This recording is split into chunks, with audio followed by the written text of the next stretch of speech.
Otvoritev druge polovice prvenstva, ponovno s dvobojem v Ljudskem vrtu v središču zanimanja. Znova s tekmo, ki nikogar ni pustila ravnodušnega in je imela več mejnikov. Če jih sestavimo v odločilno celoto, bi šlo nekako tako. Vstop v igro Markosa Tavaresa, trenutek, ko uradni napovedovalec Smiljan Kreže pove, da se je v Ljubljani končalo z 0:0, kar poskrbi za novo energijo. Končala pa je tekma v Ljubljani Olimpija Celje 0:0.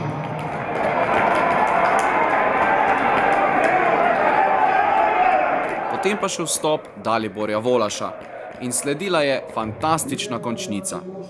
Volašu je zadostovalo le 64 sekund, da zabije 10. letošnji prvenstveni gol. Milec je v 73. minuti spravil žogo do Cvijanovića na desno stran, ta je z izjemnim predložkom v kazenski prostor opravil prvo polovico naloge, Volaš pa je z glavo usmeril žogo v mrežo.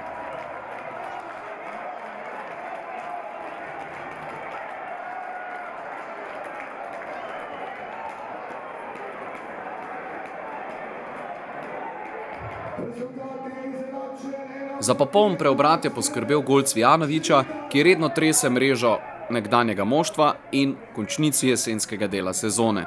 To je že njegov 5. gol proti Gorici, odkar je prebivalec Maribora, a tudi 5. gol v zadnjih 5 ligaških krogih. Majer je v kazenskem prostoru spravil žogo do Tavaresa, ki je natančno poslal žogo čez vse igralce do Cvijanovića. Njegov zaključek z dobro odmerjenim udarcem z glavo pa je poskrbel za novo zmago.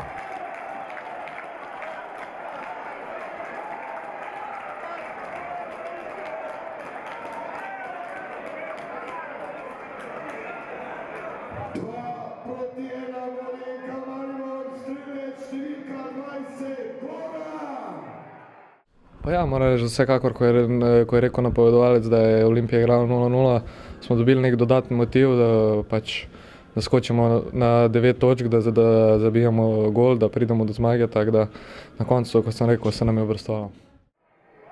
V končnici je bilo še posebej vroče, tudi sicer pa med dvobojem prvo in tretje uvrščenega v hladnem sredinem večeru ni bilo mogoče igrati preračunljivo.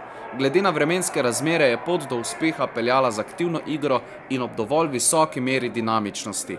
Gostje so se zanašali na uspešnost v fazi branjenja in niso puščali prav veliko prostora za mariborske napadalne akcije. Za ogrožanje vrat pa so stavili na protinapade v režiji Pluta, Visenteja in Galešiča. Vmes jim je uspelo priti do vodstva, ob edinem zadetku v prvem polčasu je bila usodna prekinitev.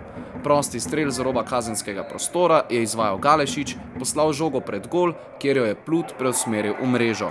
To je privedlo do mariborskega lova na izenačenje. Za uresničitev namena je bilo treba porabiti še več moči, toda kljub nizu zaporednih tekem, sredina je bila že 33. po vrsti v tem delu sezone, se je izšlo.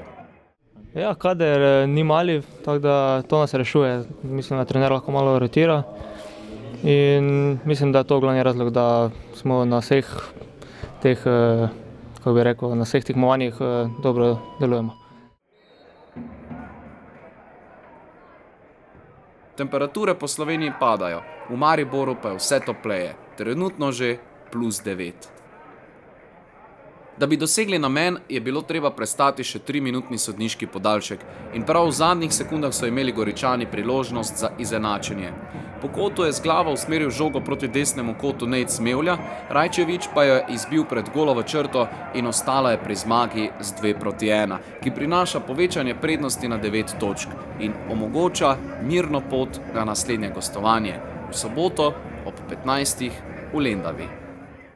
Tako je, čaka nas tekmec, kateri proti NK Mariboru igra dodatno motiviran, to je že velikokrat pokazal. Tam so tekme polne čustev, niso dolgočasne, polne tempa. Prepričan sem, da bo tudi veliko število navijačev, kljub temu, da je vreme tako, kot je.